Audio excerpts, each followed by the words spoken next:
கர்த்தராகிய இயேசு கிறிஸ்து நீடிய நேற்று நாமத்தினாலே உங்கள் அனைவருக்கும் என் அன்பின் வாழ்த்துதலை நான் தெரிவித்துக் கொள்கிறேன். இன்றைக்கும் நாம் தியானிக்க போகிற காரியம், இந்த பொறாமையை குறித்த ஒரு காரியத்தை நாம் தியானிக்க போகிறோம். அதற்கு ஆதாரமாக நீதிமொழிகளின் புஸ்தகம் 27ஆம் அதிகாரம் 4ஆம் வசனம் சொல்கிறது, உக்கிரம் கொடுமை உள்ளது, கோபம் நிஷ்டூரம் உள்ளது, பொறாமையோ வென்றால் அதற்கு முன் நிற்கத்தக்கவன் யார்? பொறாமையை குறித்து வேதம் சொல்கிறது, அதற்கு முன் நிற்கத்தக்கவன் யார் என்று சொல்லி அதே நீதிமொழிகளில் நம்ம பார்க்கிறோம். 14ஆம் அதிகாரம் 30ஆம் வசனத்தை நம்ம பார்க்கும்போது, நீதிமொழிகள் 14:30 சொல்லப்பட்டு இருக்கிறது, சொஸ்த மனம் உடலுக்கு ஜீவன், பொறாமையோ எலும்பு உருக்கி என்று வேதம் சொல்கிறது. அப்போ பொறாமைப்படும் போது வேதம் என்ன சொல்லிடுன்னா, அதற்கு முன்னிற்கத்தக்கவன் யார்? ஒருவேளை பொறாமை என்று ஒரு குணம் நமக்குள்ள வரும் என்று சொன்னால், அதை முன்னால யார் மேல நம்ம பொறாமைப்படுகிறோம் என்று வைத்துக் கொள்ளுங்கள், அதால முன்னால நிற்க முடியாத பொறாமை அவ்வளவு என்ன செய்த தீங்கை விளைவிக்கிறதா இருக்கிறது. அந்த நீதிமொழி 14:30 சொல்லுது, சொஸ்த மனம் உடலுக்கு ஜீவன். நம்முடைய மனம் நல்லா இருந்துச்சுன்னா அது நம்முடைய உடலுக்கு ஜீவனை கொடுக்கிறதா இருக்குன்னா, அதே நேரம் பொறாமை இருந்துச்சுன்னா யாரை குறித்தாவது நம்ம பொறாமப்படுவோம்னா, பொறாமப்பட்டுப்பட்டே எலும்பை எப்படி ஊருக்கு ஒரு எலும்புரிக்கி நோய் என்று சொல்லி இந்த டிபி நோயை சொல்லுவார்கள் அந்த காலத்தில். ஏன்னா அதுக்கு சரியான ட்ரீட்மெண்ட் கண்டுபிடிக்காத அந்த நாட்களில் டிபி டியூபர்குலோசிஸ் நோய் என்ன சொல்லுவாங்கன்னா, எலும்பையெல்லாம் உருக்கி விடும் என்று சொல்லி. அப்போது நம்ம பொறாமை நம்முடைய வாழ்க்கையில் இருக்கும் என்று சொன்னால், நம்முடைய வாழ்க்கை எப்படி பெருமா, நம்முடைய சரீரம் எலும்பு உருக்கியாய் நம்ம அப்படியே மற்றவங்களை பார்த்து பொறாமப்பட்டு நம்ம சரீரம் என்ன செய்யுமா, அப்படியே இழைத்து போய் விடும் என்று வேதம் சொல்கிறது. ஒருவேளை மாம்சத்தின் கனியில் அந்த பொறாமை சொல்லப்பட்டு இருக்கிறது, ஆவியின் கனி இப்படிப்பட்டது என்று சொல்லப்பட்டிருக்கு. அதே வேளையில் மாம்சத்தின் கனிகளில் ஒன்று என்னது? பொறாமை. பொறாமை இருக்கவே கூடாது. தேவ பிள்ளைகளுக்கு பொறாமை. இதை கேட்பதற்கு முன்பாக, இதை கேட்டுக்கொண்டிருக்கிற அன்பு பிள்ளைகளே, உங்கள் வாழ்க்கையில் யாரை குறித்தாவது நீங்கள் பொறாமைப்பட்டு கொண்டிருக்கிறீர்களா? இவங்களாம் இப்படி இருக்கிறார்களே என்று சொல்லி பொறாமைப்பட்டு கொண்டிருக்கிறீர்களா? ஒரு கதை, ஒரு உண்மையை நடந்தது அல்ல, அதுக்கு பொறாமைக்கு ஒரு சிறு உதாரணம் சொல்லுவாங்க. எப்படின்னா, 2 பேர் எதிர்த்த வீட்டில் இருந்தார்களாம். அப்போ ஒருவர் ஜெபிக்கும் போது கேட்பாராம், ஆண்டவரே எனக்கு ஒரு கார் வேணும் அப்படின்னு சொன்னோன்னே, ஆண்டவர் கார் கொடுப்பாராம். எதிர்த்த வீட்டுக்காருக்கு 2 கார் கொடுப்பாராம். எனக்கு ஒரு வீடு வேணும்னா இவருக்கு ஒரு வீடு கத்தர் கொடுப்பாரானா, எதிர்த்த வீட்டுக்காருக்கு 2 வீடு கொடுப்பாரு. அப்போ அவர் ஜெபிக்கும் போது நினைச்சாராம், அப்போ நம்ம ஒன்று கேட்டால் அவருக்கு என்ன செய்யறாரு, ஆண்டவர் 2 கொடுக்குறாரு என்று சொல்லி அவர் சொல்ல அவர் ஒன்று கேட்டால் கர்த்தர் இவருக்கு 2 கொடுப்பாராம், அவருக்கு 1 கொடுப்பாராம். இப்படி அவர் செஞ்சுட்டு கொண்டிருக்கும். ஒரு நாள் என்ன செஞ்சாராம், ஆண்டவர் எல்லாம் கொடுக்குறாரு என்று சொல்லி, ஆண்டவரே எனக்கு என்ன செய்யணும், ஒரு கண்ணு போதும், அவருக்கு என்ன செய்யணும், கண்ணை குறித்ததோ சொல்லும்போது இவருக்கு கடைசியில் 2 கண்ணு என்ன செஞ்சிருமா போய்விடும் என்று சொல்லப்பட்டிருக்கு. அது ஒரு உதாரணத்துக்கு சொல்லப்பட்ட ஒரு கதை. பொறாமை, மற்றவங்க மேலே பொறாமப்படும் போது நம்ம அவங்களுக்கு என்னெல்லாம் வேணும்னு நினைக்கிறோமோ அது அவங்களுக்கு இப்படிலாம் நடந்து விட வேண்டும் என்று சொல்லி, அவருக்கு ஒரு கண்ணு போய்விடணும் என்று சொன்னால் நம்ம அதே தாப்பில் இருக்கிறதுக்கு கர்த்தர் ஜெபித்தவருக்கு 2 கண்ணு போய்விட்டது என்று சொல்லி ஒரு சிரிப்பாக, ஆனால் அதை பொறாமையை குறித்து அது சொல்லப்பட்டிருக்கும். அப்போ நம்முடைய வாழ்க்கையில் இப்படிப்பட்ட பொறாமைகள் நம்முடைய வாழ்க்கையில் இருக்கவே கூடாது. யாரை குறித்து நம்முடைய வாழ்க்கையில் பொறாமைப்படவே கூடாது. மற்றவர்கள் இப்படி இருக்கிறார்கள் என்று சொல்லி நம்ம இருக்கக்கூடாது. நமக்கு உள்ளதை குறித்து நாம் திருப்தி, ஏன் பொறாமை வருது தெரியுமா? நமக்கு இருக்கிறதை குறித்து நமக்கு திருப்தியற்ற நிலைமை இருக்கிறபடினால, அது மற்றவங்களை பார்த்து எனக்கு அது இல்லையே, எனக்கு இது இல்லையே, அவங்ககிட்ட இதெல்லாம் இருக்கு என்று சொல்லி ஒரு திருப்தியற்ற நிலைமையில நம்ம வாழ்ந்து கொண்டிருக்கிறபடினால தான் நம்முடைய வாழ்க்கையில பொறாமைப்படாது ஏதுவாய் மாறி விடுகிறது. வேதத்துல பொறாமைப்பட்ட சில எங்களை குறித்து பார்ப்போம். முதலாவது நம்ம பார்க்கும்போது ஆதியாகமம் 26:14ஆம் வசனம். அதுக்கு முந்தின 2 வசனத்தை வாசிக்கலாம். ஈசாக்கு அந்த தேசத்தில் விதைத்தான், கர்த்தர் அவனை ஆசீர்வதித்ததினால் அந்த வருஷத்தில் 100 மடங்கு அவன் என்ன செஞ்சான், பலன் அடைந்தான். அவன் ஐஸ்வர்யமானாகி வர வர விருத்தி அடைந்து மகா பெரியவனானான். அவனுக்கு ஆட்டு மந்தையும் மாட்டு மந்தையும் அநேக பணிவிடக்காரரும் இருந்தபடியினாலே பெலிஸ்தர் அவன் பேரில் பொறாமை கொண்டார்கள். ஒருவேளை நான் கொடுத்த அந்த சம்பவம் உதாரணம் எனக்கு சில சமயம் மறந்து போச்சு, திரும்ப நான் சொல்றேன். அந்த அவன் ஒரு கார் கேட்டான், கர்த்தர் அடுத்தவனுக்கு 2 கார் கொடுத்தாரு. இவனுக்கு வீடு கேட்டான், கர்த்தர் அவனுக்கு 2 வீடு கொடுத்தாரு. அப்போ அவன் நினைச்சான், நம்ம ஒரு கண்ணு நமக்கு வேண்டான்னு சொல்லுவான், அப்போ அவனுக்கு 2 கண்ணும் போய்விடும் என்று சொல்லி அவன் என்ன கேட்பான், எனக்கு என்ன செய்யுங்க ஆண்டவரே, ஒரு கண் எனக்கு போதும் அப்படின்னு சொல்லுவான். ஆனால் பார்த்தா அவனுக்கு 2 கண்ணும் இருக்கும். அப்போ அவன் கேட்பான், ஆண்டவரே நான் ஒரு கண்ணு கேட்டேன், அவனுக்கு 2 கண்ணும் போயிருக்குமே என்று சொல்லி. ஆனால் ஆண்டவர் சொல்வார், உனக்கு ஒரு கண் நல்ல கண்ணாக இருக்குதுல்ல, அதனால தான் அவனுக்கு 2 கண்ணையும் நல்ல கண்ணாக கொடுத்து விட்டேன் என்று சொல்லி. ஒருவேளை இது நாம் சிந்திக்க வைக்கிற ஒரு உதாரணமாக நாம் வைத்துக்கொள்ளலாம். இங்கே ஈசாக்கை பார்க்கிறோம், அந்நிய தேசத்துல, பெலிஸ்தரின் தேசத்துல அவன் விதைக்கிறான். கர்த்தர் அவனை ஆசீர்வதிக்கிறார். அவன் 100 மடங்கு என்ன செய்யறான்? பலனை பெற்றுக்கொள்கிறான். அது மட்டும் இல்லை, ஐஸ்வர்யவான் ஆகிறது மட்டுமல்ல, வர வர அவனுடைய வாழ்க்கையில விருத்தி அடைகிறது. மகா பெரியவனாய் அதுவும் அந்நிய தேசத்துல மாறி போகிறான். அவனுக்கு என்னெல்லாம் இருந்துச்சு? ஆட்டு மந்த, மாட்டு மந்த, அநேக பணிவிடைக்காரர்கள். அதனால பெலிஸ்தர் அவன் மேல என்ன செஞ்சுட்டாங்க?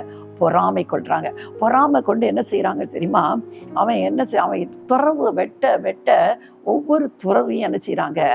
தூர்த்து மண்ணினாலே என்ன செஞ்சிட்டாங்க? நிரப்பி போட்டார்கள் என்று. அது மட்டுமல்ல, அபிலேமைக்கு ஈசாக்கிட்ட சொல்றான், நீ எங்களை விட்டு போய்விடு, எங்களை பார்க்கலாம் மிகவும் பலத்தவனாய் என்றான். அப்போ அவன் எங்கெல்லாம் போய் துறவு விட்டுறானோ நீருற்று வரும். ஆனால் இவங்க என்ன செய்வாங்க? எல்லாம் அவங்க அதுக்கு முந்தைய ஆபிரகாம் அந்த இடத்துல தோண்டி இருந்த துறவுகள் எல்லாம் இவர் மறுபடியும் தோண்டுவார். ஆனால் இவர்கள் என்ன செய்வாங்க? தூர்த்து போட்டு விடுவார்கள். ஒவ்வொரு இடத்துலையும் அவன் துறவு தோண்டும் போது அவன்கிட்ட அவனுடைய மேய்ப்பர்கள் என்ன செய்வாங்க? அந்த இடத்துல உள்ள மேய்ப்பர்கள் இவன்கிட்ட வாக்குவாதம் பண்ணுவார்கள். அதனால இவன் ஒவ்வொரு இடத்துலையும் துறவை வெட்டிட்டு கடைசியில் என்ன செய்யுமா? ஒரு இடத்துல இன்னொரு இடத்துக்கு வருவார். அங்கே துறவை வெட்டினா அந்த 22ஆம் வசனத்தை வாசிங்க. ஆதியாகமத்தின் புஸ்தகம் 26, 22.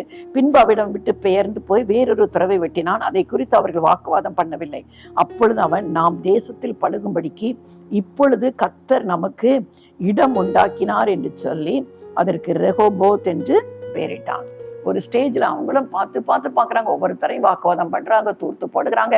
ஆனாலும் கர்த்தர் ஈசாக்கோடு கூட இருந்து ஆசீர்வதிக்கிறார். கடைசியாக அவங்க ஒரு துறவை வெட்டும்போது யாருமே அவங்ககிட்ட வாக்குவாதம் பண்ண வரவில்லை. அப்பொழுதுதான் அவர் என்ன சொல்கிறாரு? நாம் இந்த தேசத்தில் பழுகும்படிக்கு கர்த்தர் நமக்கு இடம் உண்டாக்கினார் என்று சொல்லி என்ன செய்கிறாரு? ரெகோபோத் என்று சொல்லி அதற்கு என்ன செய்கிற பேரிடுகிறத பார்க்குறோம். அதெல்லாம் பார்த்து கொண்டே இருந்த இவன் மேலே பொறாமைப்பட்ட அந்த பெலிஸ்தர் என்ன செய்கிறாங்க? இவன்கிட்ட என்ன செய்கிறாங்க? சமாதானமாக என்ன செஞ்சுருக்காங்க? போயிறதை பார்த்துக்கிறாங்க. அதே ஆதியாகமம் 26, 28 சொல்கிறது. அதற்கு 27, அப்பொழுது ஈசாக்கு அவர்களை நோக்கி, ஏன் என்னிடத்தில் வந்தீர்கள்? நீங்கள் என்னை பகைத்து என்னை உங்களிடத்தில் இராதபடிக்கு துரத்தி விட்டீர்களே என்றான். அதற்கு அவர்கள், நிச்சயமாய் கர்த்தர் உம்மோடே கூட இருக்கிறார் என்று கண்டோம். ஆகையால் எங்களுக்கும் உமக்கும் ஒரு ஆணை ஏற்பாடு உண்டாக வேண்டும் என்று நாங்கள் நிர்ணயம் பண்ணினோம். அடுத்த வசனத்தில் பார்த்தீங்கன்னா, நீர் கர்த்தரால் ஆசீர்வதிக்கப்பட்டவராமே என்றார். பாருங்க, இதில் நம்ம ஒரு சத்தியத்தை நம்ம கற்றுக்கொள்ள வேண்டும்.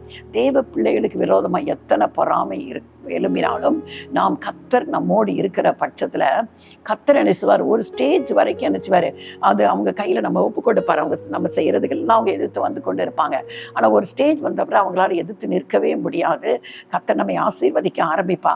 அப்புறம் அவர்களே கண்டுகொள்வாங்க. என்ன செய்வாங்கன்னா, நிச்சயமாய் கர்த்தர் இவனோடு என்ன செய்கிறாரு? இருக்கிறார் என்று சொல்லி அவங்க என்ன செய்வாங்க? அவங்களோடு சமாதானம் பண்ணும்படியாக வருகிறத பார்க்குறோம். அவர்கள் சொல்கிறார், நீ கர்த்தரால் ஆசீர்வதிக்கப்பட்டவராமே என்று சொல்லி ஈசாக்கிட்ட அவர்கள் சொல்வதை நம்ம பார்க்கிறோம். அப்போ நம்முடைய வாழ்க்கையிலும் பொறாமை, அநேகர் கர்த்தருடைய பிள்ளைகளுக்கு விரோதமாய் பொறாமை, அநேக ஊழியங்களுக்கு விரோதமாய் இன்னைக்கு பொறாமை கொண்ட ஜனங்கள் என்ன செய்கிறாங்க? பலவிதமான நிந்தியான பேச்சுக்களையும் பேசுகிறத நம்ம கேட்குறோம். ஒருவேளை சொல்லுவாங்கள, உலகத்தில் ஒரு பழமொழி ஒன்று சொல்லுவார்கள், பழுத்த மரத்துக்கு தான் நிச்சயமா கல்லடிப்படும் என்று சொல்லி. ஏன்னா அது ஒரு கனி கொடுக்கிற ஒரு பழமாக இருக்கிறபடினால தான் எல்லாரும் அதை கல்லெறிந்து அதை எடுக்கணும்னு பார்க்குறாங்க. அது மாதிரி நம்முடைய வாழ்க்கையில் கனி கொடுக்கிற ஒரு வாழ்க்கை நம்முடைய வாழ்க்கையில் இருக்கும் என்று சொன்னால், ஒருவேளை நம்மை பார்த்து பொறாமைப்படுகிறவர்கள் அநேகர் இருப்பார்கள். ஆனால் கர்த்தர் நம்மோடு கூட இருக்கும்போது அவர்கள் நம்மேலுக்கு விரோதமாய் எழும்புகிற அந்த பொறாமை நம்மை ஒன்றுமென செய்ய முடியாது. யார் விரோதமாய் வருகிறார்களோ அவர்களை கர்த்தர் நம் பட்சத்தில் என்ன செஞ்சிருவார்? கொண்டு வந்து விட்டு விடுவார். இன்னும் வேதம் சொல்கிறது, பிரசங்கியின் புஸ்தகத்தில் நம்ம பார்க்கிறோம். பிரசங்கி 4ஆம் அதிகாரம் 4ஆம் வசனம் சொல்கிறது, மனுஷன் படும் எல்லா பிரயாசமும் எல்லா கிரியையும் அயலானுடைய பொறாமைக்கு ஏதுவாய் இருக்கிறதை நான் கண்டேன். இதுவும் மாயையும் மனதுக்கு சஞ்சலமுமாய் இருக்கிறது என்று அவர் சொல்லுகிறார். மனுஷன் படுகிற எல்லா பிரயாசமும் எப்படி இருக்கிறதா? அயலானுடைய பொறாமைக்கு ஏதுவாய் இருக்கிறதை நான் கண்டேன். ஒருவேளை ஒரு மனுஷன் உண்மையாய் ஒரு தேவ மனிதன் அல்லன்னா கர்த்தருக்கு பயப்படுற ஒரு மனுஷன் கஷ்டப்பட்டு அவனுடைய உழைப்பையும் அவனுடைய உண்மையும் பார்த்து கர்த்தர் அவனை ஆசீர்வதித்து உயர்த்தும் போது அது படுகிற கஷ்டம் பிரயாசத்தெல்லாம் ஆனால் யாருக்கு பொறாமை கொடுக்குதான்? அயலானுடைய பொறாமைக்கு அது என்னது ஏதுவாக இருக்கிறது நான் கண்டேன். இன்றைக்கி இந்த உலகத்தில் நம்ம அதிகமாக பார்க்குறோம் அல்லவா? ஒருத்தர் நல்லா வாழ்ந்துட்டாங்கன்னா மற்றவங்களுக்கு அது பிடிப்பதே கிடையாது. ஒருவருடைய பிஸ்னஸ் நன்றாக இருக்குதுன்னு வச்சுக்கிங்க, அதை எந்த விதத்தில் அன்றைக்கி நம்ம அதெல்லாம் கேள்விப்படுகிறோம். அவங்களுக்கு விரோதமாய் சில மந்திரங்களை செய்கிறவர்களை நம்ம பார்க்குறோம். இல்லாட்டினா அவர்களுக்கு போட்டியாகவே பக்கத்திலேயே சில கடைகள் நன்றாக போய் கொண்டு இருக்கிறோம். ஆனால் இவங்களுக்கு இவன் இப்படி இருக்கிறானே என்று சொல்லி அவனுக்கு போட்டியாக கடை வைக்கிறவர்கள் உண்டு.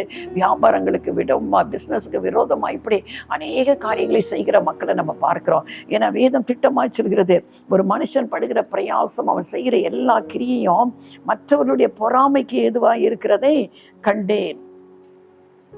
பொறாமை கொண்ட ஜனங்கள் எங்கும் நிறைந்திருக்கிறத நம்ம பார்க்கிறோம். ஆனால் ஆண்டவர் சமூகத்தில் நம்ம என்ன செய்யணும் தெரியுமா? ஆண்டவரே, ஒவ்வொரு நாளும் ஆண்டவரே, இந்த பொறாமைப்படுகிற ஜனங்கள், பொறாமைப்படுகிற மனுஷருடைய கண்களுக்கு அப்பா என்னையும் என் குடும்பத்தை விலக்கி பாதுகாத்து கொள்ளணும்னு ஜெபிக்கிறோம். நம்ம ஜெபிக்க கர்த்தருடைய பாதுகாப்பு, ஒருவேளை நமக்கு விரோதமாய் வருகிற பொறாமையின் கண்கள் எல்லாவற்றையும் கர்த்தர் தம்முடைய கரத்தினாலே அவர் சுட்டரித்து போட்டு விடுவார். அவை ஒன்று நமக்கு தீங்கு செய்ய முடியாது. ஏன்னா பொறாமை அவ்வளவு உக்கிரம் உள்ளது என்று வேதம் சொல்கிறது. அதுக்கு முன்னால் யாராலையும் நிற்க முடியாது என்று வேதம் சொல்கிறது. நம்மளும் பொறாமைப்படக்கூடாது. அதே வேளையில் நம்மையும் கர்த்தர் அந்த நம்மேல் பொறாமை கொள்கிற மக்களில் இருந்து கர்த்தர் நம்ம என்ன செய்யணும்? ரெண்டு பேர் நம்மகிட்ட அந்த பொறாமைங்கிற குணம் இருக்கவே கூடாது. மற்றவர்கள் ஆசீர்வாதமாக இருக்கிறதை கண்டு கர்த்தரை நாம் ஸ்தோத்திரிக்க வேண்டுமே தவிர ஒரு நாள் நம்ம அவர்கள் மேலே என்ன செய்யக்கூடாது?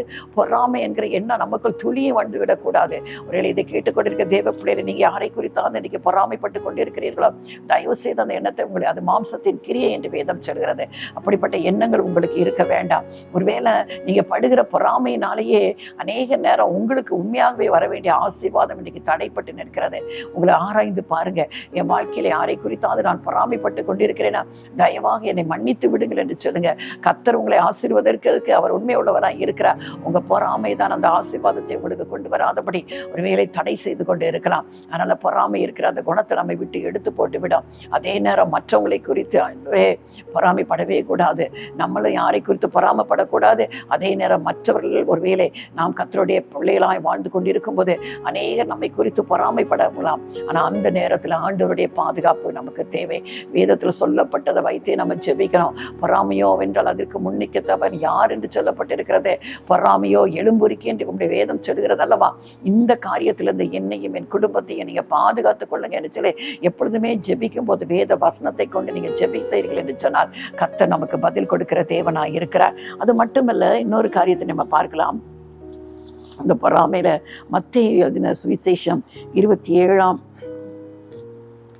அதிகாரத்தை நம்ம எடுத்து மத்தேயு 27ஆம் அதிகாரம் 17ஆம் வசனத்தை பாருங்க. பிலாத்து 17ஆம் வசனம் சொல்ல, பொறாமையினாலே அவரை ஒப்பு கொடுத்தார்கள் என்று பிலாத்து கண்டு கொண்டார். இயேசு கிறிஸ்துவை பொறாமையினாலே அவர்கள் என்ன செஞ்சிட்டாங்க? சிலுவையில் அறையும்படி பிலாத்துவினிடத்துல கொண்டு வந்து ஒப்பு கொடுத்தார்கள் என்று பிலாத்து அறிந்து அவர்கள் கூடியிருக்கல அவர்களை நோக்கி, எவனை நான் உங்களுக்கு விடுதலையாக்க வேண்டும் என்று இருக்கிறீர்கள்? பரபாசையோ கிறிஸ்து என்னப்படுகிற இயேசுவையோ என்று கேட்டான்.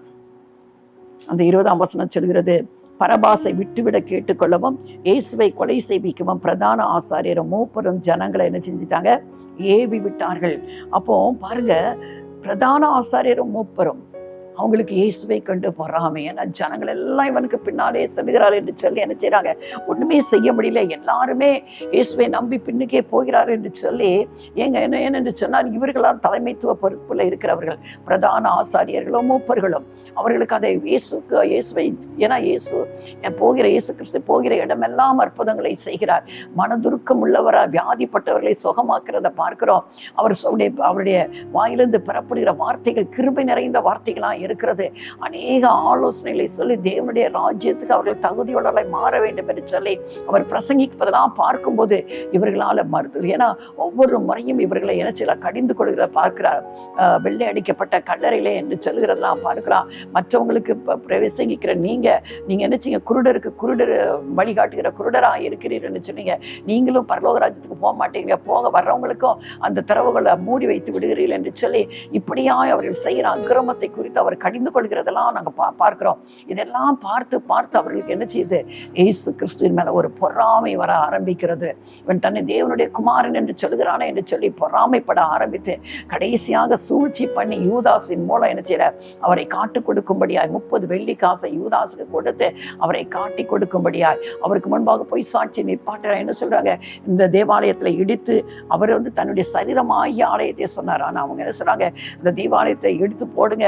ஏன்னா யூதர்களுக்கு அந்த எருசலேம் தேவாலயம் என்பது அவருடைய இருதயம் எல்லாம் அதில் தான் வைக்கும். இன்றைக்கும் பாருங்க, இஸ்ரவேல் தேசத்துல யூத ஜனங்கள் எப்பொழுது அந்த 3வது தேவ ஆலயம் கட்டப்படும் என்று சொல்லி அதற்காக வெகுவாக எதிர்பார்த்து காத்து கொண்டிருக்கிறார்கள். அதுக்கான கட்டுமானத்துக்கான எல்லா தேவைகளையும் அவர்கள் சேகரித்து இப்பொழுதே வைத்திருக்கிறார்கள்.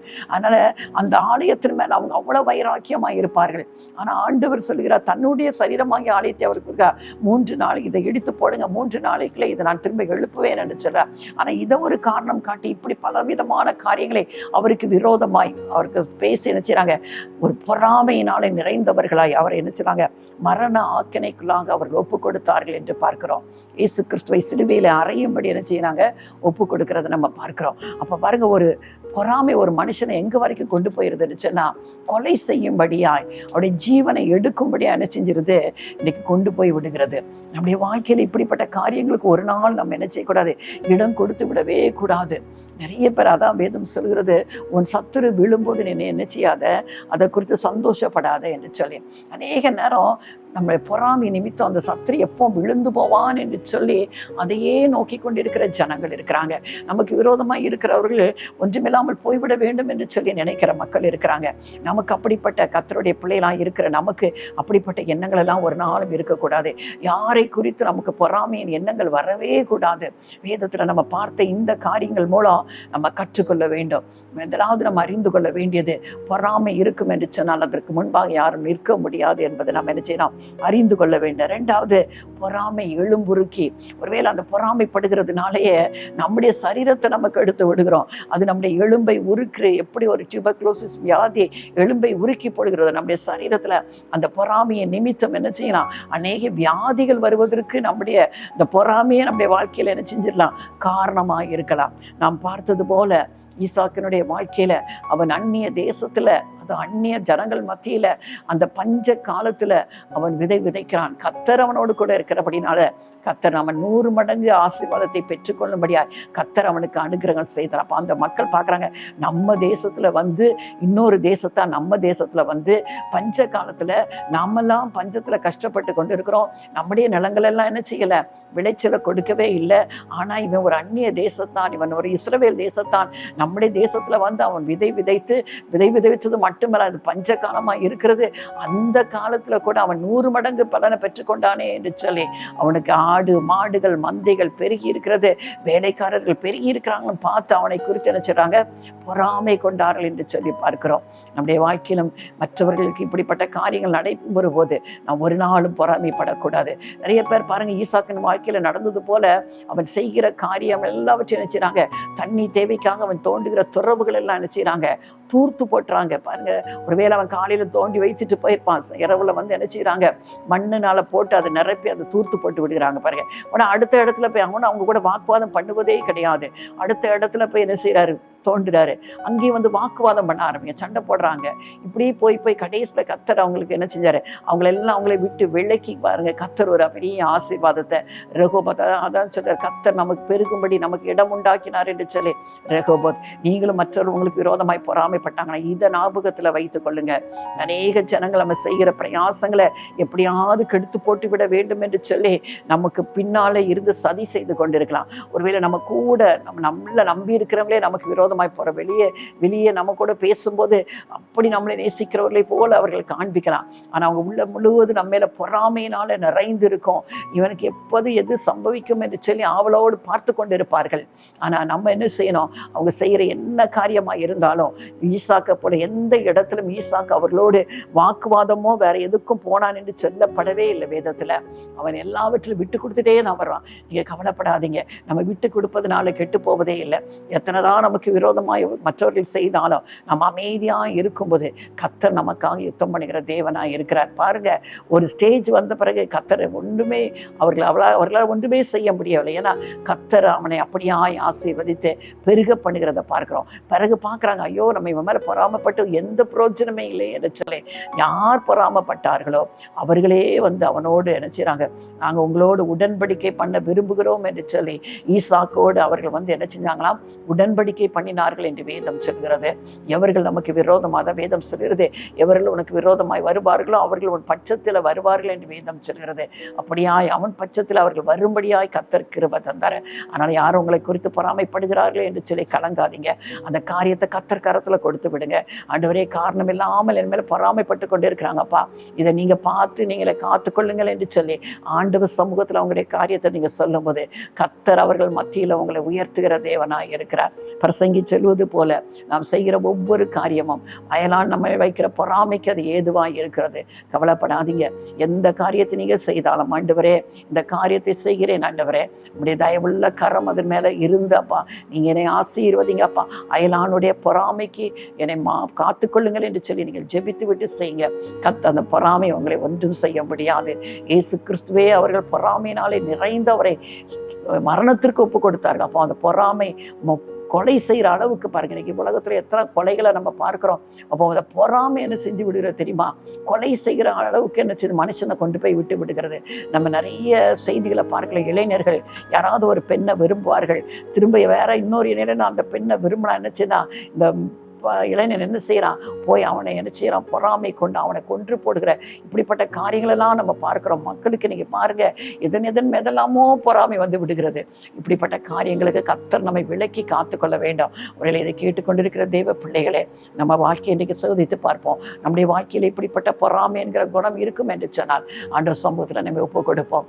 ஆண்டவரே, இந்த பொறாமை என்ற இருளை என்னை விட்டு அகற்றி போட்டு விடுங்கப்பா. என் வாழ்க்கையில் நான் ஒரு நாளும் பொறாமைக்கு என்ன செய்கிறத நான் ஒப்பு கொடுக்கவே கூடாது. அது என் எலும்பை உருக்கிவிடும் என்று நான் அறிந்திருக்கிறேன். அதற்கு முன்பாக நிற்க முடியாது என்று சொல்லி ஆண்டவர் சமூகத்தில் நம்மை ஆராய்ந்து பார்ப்போம். நாம் சரிப்படுத்தப்படுகிற வேளையில் கர்த்தர் நமக்கு விரோதமாய் வருகிற பொறாமைகளையும் கர்த்தர் நம்மை விட்டு அகற்றி போட்டு விடுவார். கண்களை மூடுவோமா? நல்ல தகப்பனே, பொறாமையை குறித்து நாங்கள் பார்த்தோம் அப்பா. மாம்சத்தின் கிரியையில் ஒன்று பொறாமை என்று வேதம் சொல்கிறது அல்லவா? அந்த பொறாமை என்கிற துர்குணத்திற்கு எங்கள் வாழ்க்கையில் இடம் கொடுக்கவே கூடாது. எங்களை ஆராய்ந்து பார்க்கிறோம். இதை கேட்டுக்கொண்டிருக்கிற ஒவ்வொரு தேவ பிள்ளைகளும் ஆண்டவரே இந்த வேளையில் தங்கள் வாழ்க்கையை ஆராய்ந்து பார்க்கட்டும். எதன் மேலேயாவது பொறாமை வைத்திருக்கிறாளா? யார் பேரில்லாத பொறாமை வைத்திருக்கிறார்களா? யாருடைய வியாபாரத்தை குறித்து பொறாமை இருக்கும் என்று சொன்னால் இப்படிப்பட்ட தீய எண்ணங்கள் அவர்களை விட்டு அகன்று போக முடியாது செய்யுங்கப்பா. இந்த பொறாமையை நிமித்தம் அநேகர் தங்களுக்கு வருகிற நற்காரியங்களை அவர்கள் இழந்து போகிறார்களே அப்பா. பொறாமையினால் எதுவும் சாதிக்க முடியாது என்பதை கண்டு கொள்ளட்டும். அதே வேளையில் அப்பா, மற்றவருடைய பொறாமைக்கு இவர்கள் ஆளாக்கப்பட்டு இருப்பார்கள் என்று சொன்னால் மற்றவர்கள் பொறாமை நிமித்தம் இவர்களுக்கு விரோதமாய் தீமையான காரியங்களை செய்திருப்பார்கள் என்று சொன்னால், ஏதாவது பில்லி சொன்னீங்கள் இப்படிப்பட்ட காரியத்தை இவர்களுக்கு விரோதமாக ஏவி இருப்பார்கள் சொன்னால் அந்த கிரியைகள் எல்லாம் இயேசுவின் நாமத்தினாலே அழிக்கப்பட்டு போவதாக கர்த்தருடைய பிள்ளைகளின் பட்சத்தில் இருந்து உடைய பிள்ளைகளுக்காக நீங்கள் யுத்தம் பண்ணும்படியாக ஜெபிக்கிறோம். வியாபாரத்தில் கேடு உண்டாக்க நினைத்த எல்லா கிரியைகளும் அழிந்து போவதாக, இழந்து போன வியாபாரம் திரும்பவும் தொடங்கப்படட்டும். இழந்து போன நஷ்டமான போன காரியங்கள் திரும்பவும் பிள்ளைகளுக்கு நூறத்தனையாய் திரும்ப கிடைக்க கர்த்தர் உதவி செய்யுங்க. இழந்து போன எல்லாவற்றையும் ரெண்டத்தனையாக நம்முடைய பிள்ளைகள் சுதந்திரித்துக் கொள்வாராக. பொறாமையினால எதையெல்லாம் இழந்து போனார்களோ எல்லாம் பிள்ளைகளுக்கு திரும்ப கிடைக்கும்படியா அப்பா அந்த பிள்ளைகளை நீங்கள் ஆசீர்வதிக்கும்படியா ஜெபிக்கிறோம். அதே வேளையில் எங்கள் வாழ்க்கையில் பொறாமை என்ற இருள் முற்றிலுமாக எங்களை விட்டு அகன்று போகும்படியாய் கர்த்தர் உதவி செய்யுங்கப்பா. கேட்டுக்கொண்டிருக்கிற ஒவ்வொருடைய வாழ்க்கையில நன்மை செய்யுங்கப்பா. நன்மை செய்கிற தேவனப்பா, நீங்கள் ஒரு நாளும் எங்களுக்கு தீமை செய்கிற தேவன் அல்லப்பா. உடைய பிள்ளைகளை எதிர்பார்த்திருக்கிற ஒவ்வொரு நன்மையும் ஒவ்வொரு குடும்பத்திலையும் நீங்கள் கொடுத்தாப்பா ஆசீர்வதிங்க. நீங்கள் ஆசீர்வதிக்கிற தேவனாக இருக்கிறீங்கப்பா. அப்படியே உங்கள் கரத்தில் கொடுக்கிறேன். ஈஸ்வர ரட்சக நாமத்தில் ஜெபிக்கிறேன் நல்ல பிதாவே, ஆமென்.